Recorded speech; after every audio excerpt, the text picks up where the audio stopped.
اولیاء کاملین کے مزارات پر جا کر دعا کرنا یہ قرآن سے ہم اخذ کرتے ہیں کہ سیدنا زکریا علیہ السلام اللہ کے نبی ہیں. پتہ ہے بیت المقدس کے امام قرآن میں ہے کہ بغداد میں ایک بار یہ مشہور ہو گیا کہ ایک اللہ کے ولی دریائے دجلہ کے پاس آئے, بہت عبادت کرتے ہیں, بہت توجہ سے. غوث پاک کا زمانہ ہے. سرکار غوث پاک کو جب یہ خبر ہوئی کہ ایک کوئی بڑے ولی آئے ہیں دریائے دجلہ کے پاس عبادت کر رہے ہیں, تو آپ نے کہا اللہ کے ولیوں سے ملاقات یہ اپنے آپ میں ایک عبادت ہے, میں ان سے ملاقات ضرور کروں گا. تو سرکار غوث پاک بھی چلے گئے دریائے دجلہ کے پاس کہ وہ اس اللہ کے ولی سے میں ملاقات کروں. جب وہاں پہنچے تو پتا چلا کہ وہ صبح ہی وہاں سے رخصت ہو گئے تھے, چلے گئے تھے. غوث پاک سے ان کی ملاقات نہیں ہو پائی, لیکن لوگوں میں مشہور تھا, سارے لوگ دیکھ رہے تھے, وہ کنٹینیو عبادت کرتے تھے, مسلسل عبادت کرتے تھے. تو غوث پاک رضی اللہ تعالیٰ عنہ جب لوگوں سے پوچھتے ہیں وہ عبادت کہاں کرتے تھے, لوگوں نے بتایا جو جگہ تھی وہ ریت پر جو ہے دریا کے کنارے جو ریتی پڑی ہوئی تھی اسی پر عبادت کرتے تھے. غوث پاک غور سے نشانیاں دیکھتے ہیں, ان کے سجدوں کے نشان تھے, ان کے ہاتھوں کے پیروں کے نشان تھے. آپ نے غور سے دیکھنے کے بعد پھر کہا تم لوگ جھوٹے شخص کو اللہ کا ولی سمجھ لیے ہو, وہ کہاں سے اللہ کا ولی تھا, تم لوگ کسی کو بھی ولی مان لیتے ہو. لوگوں نے کہا آپ نے تو دیکھا نہیں اور ایسی آپ کہہ رہے ہیں, ہم تو ان کو مسلسل عبادت کرتے ہوئے دیکھ رہے تھے, کوئی نماز قضا تو نہیں کرتے تھے. غوث پاک کا معیار دیکھیں کس کو وہ اللہ کا ولی سمجھتے تھے, کسوٹی. سرکار غوث پاک فرماتے ہیں تم نے دیکھا ضرور ہوگا, لیکن میں ان کے نشانات دیکھ رہا ہوں, سجدے میں جانے کے, ہاتھوں کے نشان یہاں نظر آ رہے ہیں. لوگوں نے پوچھا اس سے کیا سمجھ میں آیا آپ کو؟ کہا دیکھو 10 انگلیاں ریت پر ایسی کھلی ہوئی پڑی دکھ رہی ہیں, اور میرا ماننا یہ ہے کہ جب نبی پاک صلی اللہ تعالیٰ علیہ وسلم سجدہ کرتے تھے تو 10 انگلیاں ملی ہوئی ہوتی تھی. سجدے میں حضور پاک صلی اللہ علیہ وسلم کی انگلیاں ملی ہوئی ہوتی تھی, اور یہ شخص جس کو تم عبادت کرتا ہوا دیکھ رہے ہو اس کی انگلیاں پوری پھیلی ہوئی ہیں. جو حضور کی سنت پر عمل نہیں کرتا میرے نزدیک وہ ولی ہو نہیں سکتا, وہ ولی نہیں ہو سکتا. ایک سنت کو ترک کرنے پر غوث پاک فرماتے ہیں کہ میں اس کو نہیں مانتا ولی. اب آپ اندازہ کریں لوگوں نے تو پتہ نہیں کس کو ولی بنا لیا ہے, کیسے کیسے باباؤں کے پیچھے یہ گھوم رہے ہیں. وہ ایسے بابا جن کے نماز کا کوئی ٹھکانہ نہیں, دن بھر قوالی میں بیٹھے رہتے, نماز کے بارے میں پوچھو تو کہیں گے مکہ میں پڑھتے ہیں, مدینے میں پڑھتے ہیں. کچھ وہ بھی ہیں جو دل کی نمازوں کی بات کرتے ہیں. یہ سب شیطان ہیں. شیطان اس طرح کے چہرے بنا کر کے امت کو گمراہ کرتا ہے. ہمارے علاقے میں ایک مرید صاحب آئے ہوئے تھے کافی سال پہلے, کسی پیر صاحب کے, انہوں نے کہا تھا کہ ہمارے پیر صاحب کی نماز اللہ نے معاف کر دیا ہے. میں نے پوچھا تھا کہ کیوں؟ کہا اتنا تقویٰ ہو گیا, اتنی عبادت کیے ہیں کہ ان کو اب یہ ظاہری نماز کی ضرورت نہیں ہے, وہ باطنی نماز پڑھتے ہیں. میں نے ان کو ایک سپرے مارا تھا, وہ ابھی تک آئے نہیں واپس. کہا شریعت میں 4 لوگوں پر نماز معاف ہے, 4 لوگوں پر نماز معاف ہے. نابالغ بچہ ہو تو نماز معاف ہے, بھی مطلب اس پر نماز فرض ہی نہیں ہوئی. دوسرے پاگل ہو, دماغی نہیں ہے تو بھی نماز معاف ہے. اور تیسرے عورت کی جو ماہواری آتی ہر مہینے, حیض کے دنوں میں عورت کو نماز معاف ہے. چوتھے بچے کی ولادت ہو جائے عورت, اس کے بعد اس کو نفاس جو آتا ہے وہ 40 دن تک بھی ہو سکتا ہے میکزیمم, اتنے دن عورت کو نماز معاف ہے. یہ 4 لوگ ہیں جن کو نماز معاف ہے. میں نے مرید صاحب سے کہا تھا پیر صاحب کو پوچھ لینا ان 4 میں آپ کیا ہو. یا تو تمہارا پیر نابالغ ہوگا اس لیے نماز معاف ہو گئی, یا تو پاگل ہوگا اس لیے معاف ہے, یا تو پھر وہ 2 کیٹیگری جو بڑی ڈینجر ہے. پوچھ لینا. میرے عزیزو, غوث پاک پر نماز معاف نہیں ہوئی تو اے غیر نتھو کھیرے کی بات کیا ہے؟ سلطان الاولیاء غوث پاک رضی اللہ تعالیٰ عنہ کے ساتھ یہ ہوا تھا. آپ نماز پڑھ رہے تھے، بادل کا ٹکڑا ایک سایہ بن کر کے آپ کے اوپر طاری ہوا اور اس سے آواز آنے لگی، اے عبد القادر، میں نے تجھ پر سارے حرام کو حلال کر دیا ہے، میں نے تجھے نماز معاف کر دی ہے، تو نے اتنی عبادت کر ڈالی۔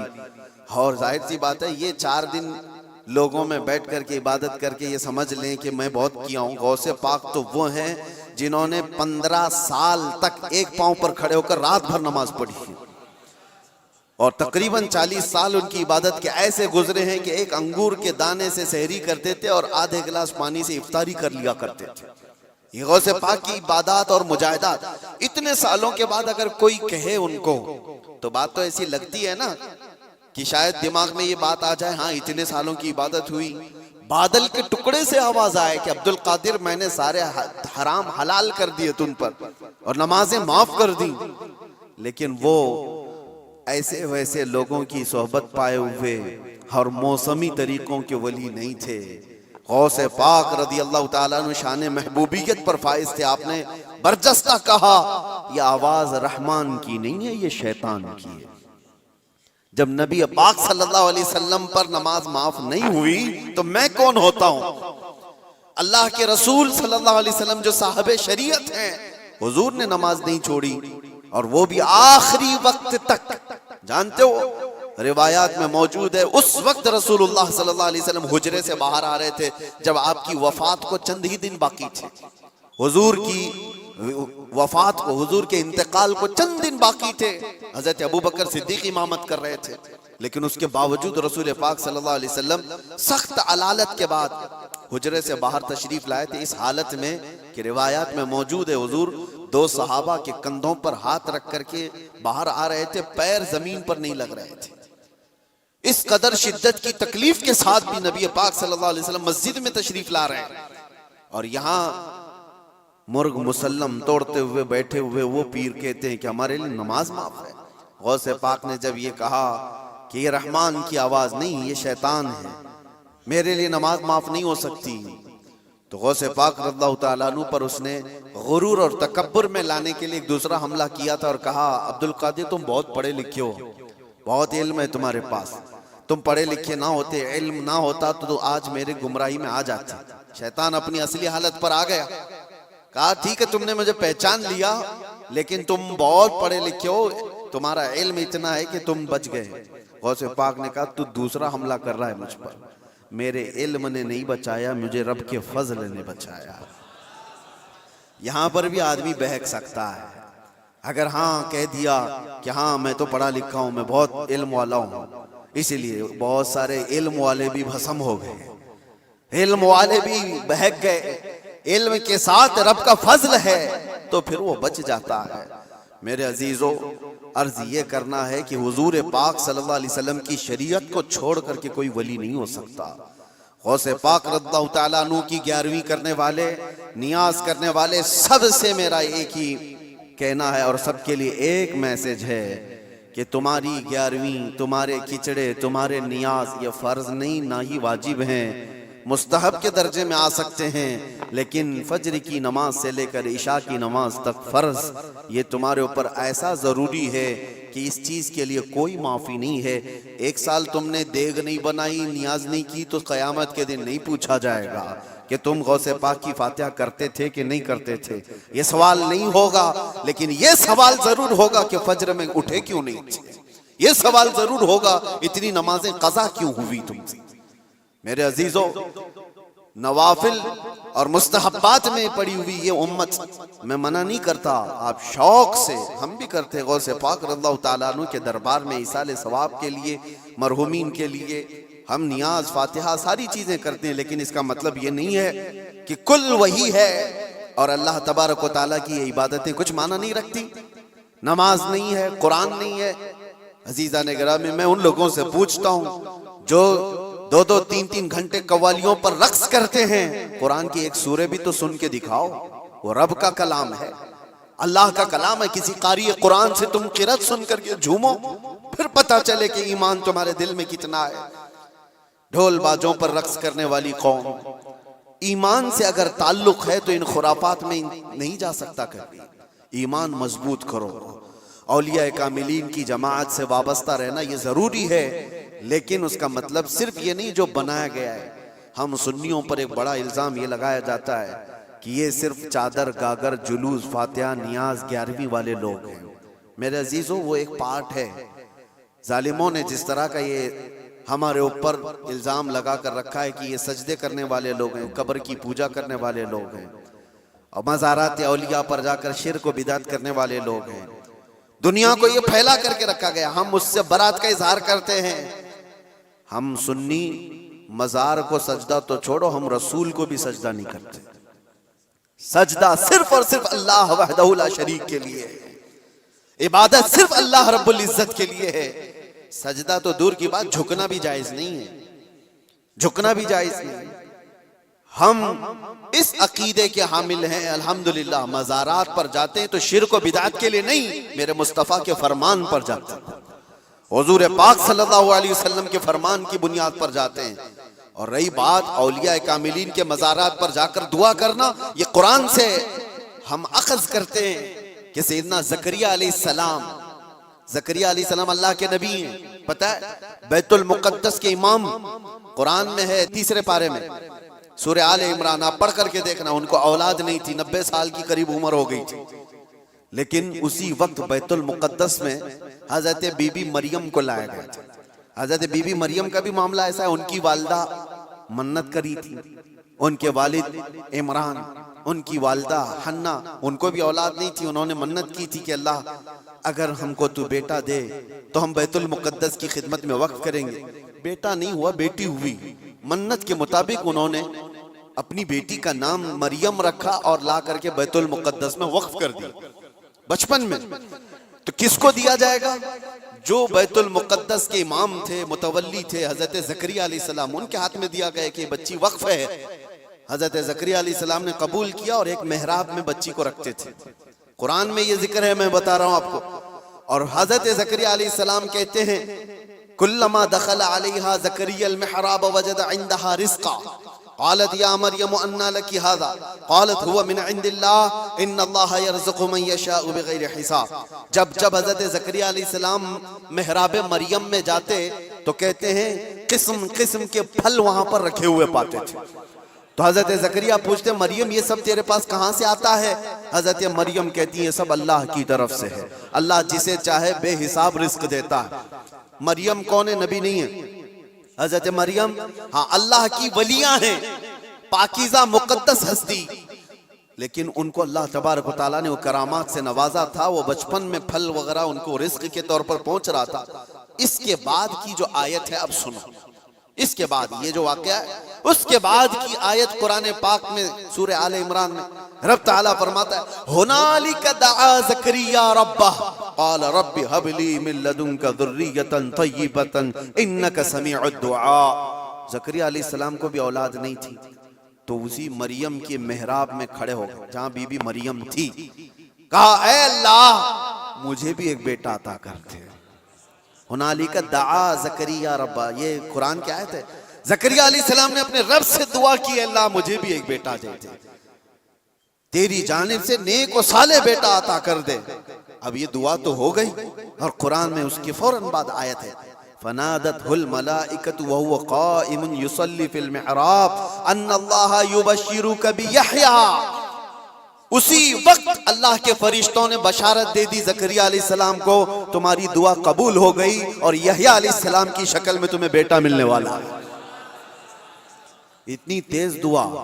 اب میں آپ کو بتاتا ہوں یہ آیت میں کیوں پڑھ رہا ہوں اور کیوں آپ کے سامنے رکھ رہا ہوں۔ زکریا علیہ السلام خود اللہ کے نبی ہیں اور جہاں کے امام ہے وہ بیت المقدس ہے، دنیا کا سب سے مقدس ترین مقام۔ اس وقت بیت المقدس میں حضرت زکریا علیہ السلام جہاں عبادت کرتے تھے وہیں پہ دعا بھی تو کر سکتے تھے، وہیں پر دعا کر سکتے تھے، لیکن قرآن یہ کہتا ہے وہ محراب مریم میں آ کر کے دعا کر رہے ہیں۔ محراب مریم میں جہاں بی بی مریم بیٹھی وہاں دعا کر رہے ہیں۔ اس سے پتہ یہ چلتا ہے کہ اللہ کے صالح بندے جہاں ہوتے ہیں وہاں سے دعائیں قبول ہوتی ہیں۔ پتہ چلا جہاں نیک و صالح اللہ کے ولی رہا کرتے ہیں وہاں سے جب نبی کی دعا قبول ہوتی ہے تو پھر امتی کی کیوں نہیں قبول ہوتی؟ اور فوراً دعا قبول ہوئی اور بیٹا بھی ملا۔ اب یہ لوگ کہتے ہیں غریب نواز کے یہاں جاتے ہیں تو کیا بیٹا ملتا ہے؟ بیٹی ملتی ہے، اولاد مانگنے جاتے ہیں۔ ظالمو تمہیں پتہ نہیں، زکریا علیہ السلام بی بی مریم کے پاس کھڑے ہو کر بیٹا مانگے تھے تو بیٹا نبی کی شکل میں ملا تھا۔ ہاں یہ نہیں ہے کہ وہ بی بی مریم سے مانگ رہے تھے، وہ اللہ سے مانگ رہے تھے، لیکن جگہ کون سی ہے؟ جگہ کا بھی اثر ہوتا ہے۔ ہاں ایک بات میں آپ کو بتا دوں کہ جگہ کا اگر اثر نہیں ہوتا تو مسجدیں اور یہ ساری چیزیں بنانے کی ضرورت کیا ہوتی؟ عبادت کرنے کے لیے بھی جگہ ہے، کھانا کھانے کی بھی آپ کے گھر میں جگہ ہے، حاجت میں جانے کے لیے بھی کوئی جگہ ہے، آپ کا ٹریٹمنٹ کرنے کے لیے ہاسپٹل میں بھی جگہ ہے۔ ہر چیز ایک ایک جگہ پر ہوتی ہے کہ نہیں ہوتی؟ ہوتی۔ جن لوگوں کا وہ ماننا ہے کہ کچھ بھی نہیں ضروری ہے وہاں جانا یہاں جانا، تو میں ان سے کہتا ہوں کبھی باتھ روم میں بیٹھ کر کے ڈاکٹر سے اپنا علاج کرا لو گے؟ جگہ تو جگہ ہی ہے، بیٹھے ہو نہیں ہے، آپ کو پتا ہے اس کے لیے ہاسپٹل جانا ہوگا، اس کے بیڈ پر سونا ہوگا، وہاں پر وہ کچھ ٹریٹمنٹ کرے گا، کیا ضرورت ہے؟ پوچھتے ڈاکٹر سے، آ جاؤ میرے ٹوائلٹ میں علاج کر لو، یہیں انجیکشن لگا دو۔ میرے عزیزو، گندگیوں میں بیٹھا ہوا آدمی وہ اپنا علاج کرانے کے لیے بھی اٹھ کر کے چلا جاتا ہے۔ بلا تشبیہ بلا تمثیل میں آپ سے کہہ رہا ہوں کہ ہم پتہ نہیں کیسے کیسے گناہوں میں مبتلا ہیں، یہاں سے نکل کر کے ہم ان پاک ستھری جگہوں میں جاتے ہیں جہاں اللہ کے ولی آرام فرما، اور اس جگہ پر کھڑے ہو کر ہم اللہ ہی سے دعا کرتے ہیں، اور پاکیزہ مقام کی برکت سے اللہ دعائیں قبول کرتا ہے۔ یہ سنیوں کا عقیدہ میں بتا رہا ہوں، ظالموں کا بنایا وہ نہیں پتا ہم کو۔ سنیوں کا عقیدہ یہ ہے، ہم ان پاکیزہ مقدس ہستیوں کی بارگاہ میں اس لیے جاتے ہیں۔ یہ ایک چیز نہیں ہے، ایسی کئی مثالیں ہیں، کئی مثالیں۔ حدیث الاسراء والمعراج جو حضور صلی اللہ علیہ وسلم کے معراج کا سفر ہے، اس سفر میں ایک روایت یہ بھی ملتی ہے کہ ایک جگہ پر حضور پاک صلی اللہ علیہ وسلم رک گئے۔ حضرت جبرائیل امین نے کہا یہاں پر آپ 2 رکعت نماز پڑھ لیں۔ حضور پاک صلی اللہ علیہ وسلم نے وہاں پر 2 رکعت نماز ادا کی، اور اس کے بعد پوچھا جبرائیل سے یہ کون سا مقام ہے؟ توجہ۔ تو حضرت جبرائیل علیہ السلام نے کہا اے اللہ کے نبی، یہ وہ جگہ ہے جہاں حضرت عیسیٰ علیہ السلام کی پیدائش ہوئی تھی۔ بی بی مریم سے حضرت عیسیٰ علیہ السلام کی پیدائش ہوئی تھی، وہاں پر حضور پاک صلی اللہ علیہ وسلم نے 2 رکعت نماز ادا کی۔ ہاں جگہ کو آپ صلی اللہ تعالیٰ علیہ وسلم نے اپنے نماز کا مصلی بنایا۔ اس روایت سے میں آپ کو بتانا چاہتا ہوں جہاں عیسیٰ علیہ السلام پیدا ہوئے وہاں ہمارے نبی نماز پڑھیں، اور جہاں میرے مصطفیٰ پیدا ہوئے ہو، کیا وہ جگہ دعاؤں کی قبولیت کی نہیں ہو سکتی؟ صرف اتنا ہی نہیں میرے عزیزوں، مقدس مقامات کو اللہ تبارک تعالیٰ نے خود فرمایا ہے کہ آپ خانہ کعبہ جاتے ہیں طواف کرنے کے لیے، طواف کرنے کے بعد جیسی طواف ختم ہوتا ہے اس کے بعد سب سے پہلا کام آپ کا کیا ہے؟ قرآن کہتا ہے پہلے پارے میں وَاتَّخِذُوا مِن مَقَامِ إِبْرَاهِيمَ مُصَلَّى، مقام ابراہیم کو اپنی نماز کی جگہ بنا لو۔ مقام ابراہیم ہے کیا چیز؟ مقام ابراہیم کیا ہے؟ جا کر کے آپ دیکھنا، اس میں ایک پتھر ہے جس پہ حضرت ابراہیم علیہ السلام کے 2 پیروں کے نشان ہیں، بس اس کے علاوہ کیا ہے؟ ایک پتھر ہے اس پر ابراہیم علیہ السلام کے 2 پیروں کے نشان ہیں۔